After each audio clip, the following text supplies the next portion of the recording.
on, guys? I'm your host for the Southern Maryland Showroom, Syed Satterwhite, and with more than 13 stores, the Cody Group is more qualified than anyone to take you on a unique journey.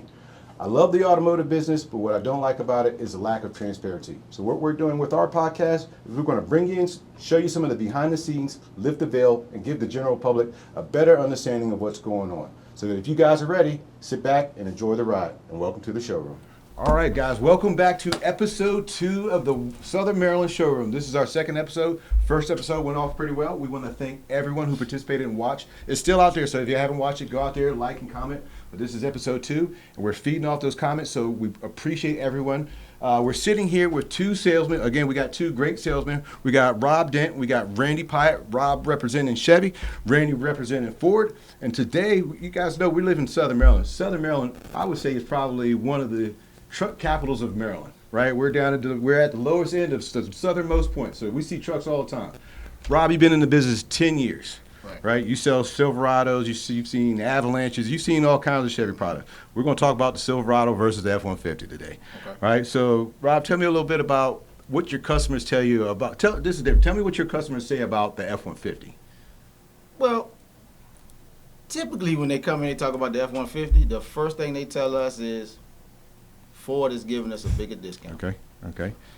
You know, and then that's pretty much it. So we got that competition as far as the price battle, and then, you know, discounts, and then also getting the customers approved on these. So most of the time it just winds out to you having to wade through trim levels and figure out what they're really looking for and defend your product, so to speak. Exactly. All right. Same thing, Mr. Pye. You've been in the business, you said 3 years? 3 years. Long enough to know something. Yeah. What are your customers telling you about the Silverado?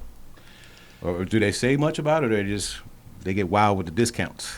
Well, I have to apologize. I would have been here earlier today, but I sold a 2024 F-150 because they traded in a 2021 Silverado. Ooh. Yeah. Ooh. Well. Yeah. So sorry I was a little late. We should have done this earlier today. But, Well, Mr. Pye had a good excuse for his tardiness. Right.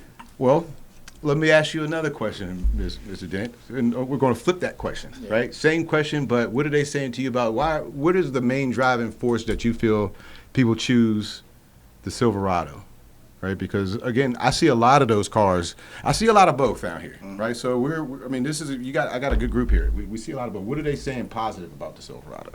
A lot of the positivity that we're getting out of the Silverados is the towing capacity, and then some of the packages that they offer for customers to do, you know, for their campers, boats, things of that nature. And, you know, I like it because when I got a customer that comes to me and they talk about they going camping, or if they're pulling something, they want to look at a 1500 first. Nah, I'm taking them straight to the 2500. Gotcha. Way, because that's going to give them the capacity that they need to pull, you know, what they need to do. That's also your experience as well. You know, that's being a good salesperson. And Mr. Pyatt, so what are your customers saying about the F-150? Like when they come in here, like what are they raving? What are they saying that they got to have it for? So interesting. You talk about Southern Maryland, and we've got, I'd say, 2 different camps. You've got the V8 camp, old school, rumble. And then you've got the new school that is looking for efficiency, and we've got the Power Boost hybrid that gives over 23 miles per gallon both highway and city, which is the most in the industry for that class of truck. So the 1500 class is dominated by the Ford Power Boost. And those are facts, not feelings. So sorry for some of the Chevy guys out there, but I looked at that statement. That is a very true statement. But again, doesn't mean that people don't like the Chevy Silverado 1500 again, because I see just as many of them out there. So Rob, I come back to you because I don't want to seem biased. Me personally, and I don't want to, like, personally, I'm a Honda fan. Let's just say that, because Honda will outdrive all of you guys. Right. Do they make trucks? Yeah, we got a Ridgeline and a Pilot and a. I'm going to ask that question again. Do they make trucks? They make trucks, but we're going to move forward. I'm personal to the Silverado. I grew up. I worked at my first store that I worked at. The first Honda store I worked at was attached to a Chevy store, right? So I grew up in the business, loving the Chevy Silverado, loving the Avalanche. But my dad was a Ford guy, right? As long as I was in the business, I could never sell him anything until he got older. I sold him a Civic finally, but he would always buy Ford. So I get the allegiance to the products. So I'm gonna switch gears with this because we could get into a fight with this conversation. Both of your manufacturers are coming out with a electric product. Now, Randy, you've been pretty good at defending the Ford product. So I'm going to say this. I think the Ford has been out with their electric pickup truck longer than the Chevy. Yes. It may because I'm just not trained enough to notice the difference in the product, but I will say that I have seen a lot of these Chevy Silverado electric vehicles on the road versus the Lightning or the electric F-150. Is that a true statistic, or am I seeing things? I could only say from my own personal, you're probably seeing things. The Lightning's been out longer, so there'd obviously be more on the road. Right. And if you're like most people, when they see the F-150 Lightning, they don't realize it's an electric vehicle. It looks almost, if not exactly, like every F-150. Like a wolf in sheep's clothing. Minus the grill. Gotcha. That's how I can spot it out, because it's got that grill and it's got that unique spot on the very front of it, I believe, where you would open it up and charge it. Mr. Dent, say something. Like, come on, we need. Hey, I'm listening to him, man. I love it. I love it. So Yeah. when we get into the EV range, man, that's actually my specialty right there. So Right on. it's true. F-150 Lightning's been out longer than the Chevy Silverado RST EV. But when it comes to towing, the range, and then you're looking at the wow factor of the RST. I mean, you're talking 0 to 60 in 4.1 seconds. You're looking at 754 in horsepower, man. You're talking about something, man, that's serious. I mean, I had a guy tell me one day, I took him on a test drive. He wanted to get out the truck because it was too much power. So, we're talking about a vehicle, man, that actually is evolving. The look of it, it's great. It's sleek. It's sleek looking. It's a sleek vehicle, man. So when you see it, it's gonna scare you. So I've took a couple people, presented it to them. Let's go for a test drive. So yeah, I think that's the challenge for you guys right there. And I like the fact that y'all been out for a while. I love it, man. Yeah. Mr. Pyatt, anything? I mean, I've enjoyed our conversation. You've been on point. Anything? Your rebuttal, sir.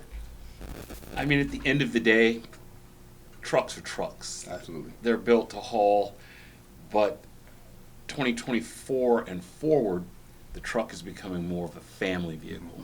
They're mostly 4 doors, they have shorter beds, they have higher tow capacities, and they have a lot of amenities in them now or Ford has a lot of the amenities that the other manufacturers don't put in. With Android Auto, Apple CarPlay, Blue Cruise, 7,200 watt power assist on board on the Lightning. There are a lot of advantages. The power boost, where we've got the full hybrid motor. Ford's moving forward. Some people might not like the V8 isn't quite as robust as it once was, but with over 435 brake horsepower, the power boost is a strong contender as well. Yeah. Well, for those of you out there in TV world thinking about picking up a hybrid or a pickup truck, the Cody Enterprise, we definitely can facilitate that. We got Rob Dent down at Chevy, and you got Randy Pyatt. So if you guys are looking for it, you got 2 very well-versed salespeople who can hook you up. Also, I know some people down at Honda if you need a Honda. Despite what he said, the Ridgeline's a truck. And I'll fight you on that every day. The Ridgeline's a truck. It's a truck for family people, right? That's the uniqueness of it. Switching gears, because we were talking about electric vehicles, let's kind of delve into the future of this whole thing. I know you guys have the Mach-E, and you still carry the gas version of the Mustang. And over on the Chevy side, we've got the, the Sting? What's it called? The Corvette E-Ray. And then are they playing with the idea of an electric Camaro? Is that something that we have possibly on the horizon? That's something that I think is talked about, but I'm not sure if it's going to be concrete as of yet. But we got a lot of customers that actually still asking about Camaros, not showing what the future is going to be for them as of yet. Even though they stopped making them, but I think that might be something coming later.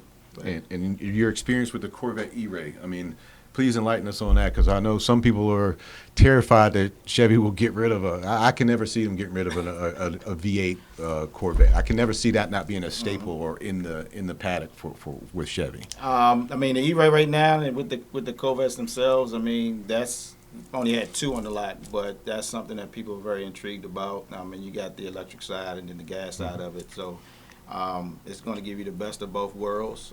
Hopefully they don't stop the I V8, couldn't which I see it, doubt. yeah. But that's giving you best of the both worlds right there. Yeah, and I can see it. And on your side with the Mach-E, first of all, as a salesperson, I haven't actually gotten to touch that car. I've seen the Corvettes. I've sat in them. Haven't had a lot of experience with that electric Mustang. Honest opinion, is it everything you expected? Is it? I mean, as a Ford guy. So the Mach-E is everything and then some. Obviously, you don't have the same visceral effect of vroom, vroom, vroom in the V8 engine. But in terms of sheer horsepower, acceleration, handling, it's right up there with the best of the gas-powered Mustangs. Right on, right on. They're good looking, especially in that higher end trim level. And of course, they have not foregone the gasoline Mustang. That is still Correct. very a part of the stable as well. Correct. Ford's committed for the next decade or so with GT3, GT4, with the racing series. They've also come out with the GTD, which is the highest performing Mustang ever produced. So Ford is 100% committed to many more years of Mustang V8 power, as well as the EcoBoost and the smaller Mustang. Right on. Anything coming on the future horizon that you can kind of tell the people that are be it gas or electric? Is there anything, any kind of like Easter eggs that you kind of give to our general public? You know what I mean? If we can kind of hook them up, our audience. If you know anything coming, what's anything new that's from either one of you guys? Right now, I know that, well, of course, we're waiting on that ZR1 to come in. I mean, you're talking it's 1,064 horses. I right cannot there, wait to hear that I car. can't wait to hear it. Yeah. I mean, you're talking about, because every time we get a different model in, the horses go up. So, I mean, we talking about some power, man. I mean, especially the people that love the muscle cars, they want to hear the sound of it. Chevy's not messing around. They're not. You know, They're not playing. that They're Corvette not is a serious machine. With us in here and good old Ford, man, we're in competition, so Hey, we man. gonna make it work, man. Listen, I can't tell you how many times I've been out on the street and I've seen these two cars, a Camaro and a Mustang, at a stoplight, and that is one of the most classic races you'll ever see here in Southern Maryland. And watching the Chevy Silverado and the F-150 go at it, I've seen that plenty of times. So yeah. But again, guys, in the comments, let us know what you think. Are you a Chevy person? Are you a Ford person? Which truck do you think deserves your coin? We want to thank you for watching episode 2. We made it. We'll see you next time on the Southern Maryland Showroom. Hey, man, that was a good one.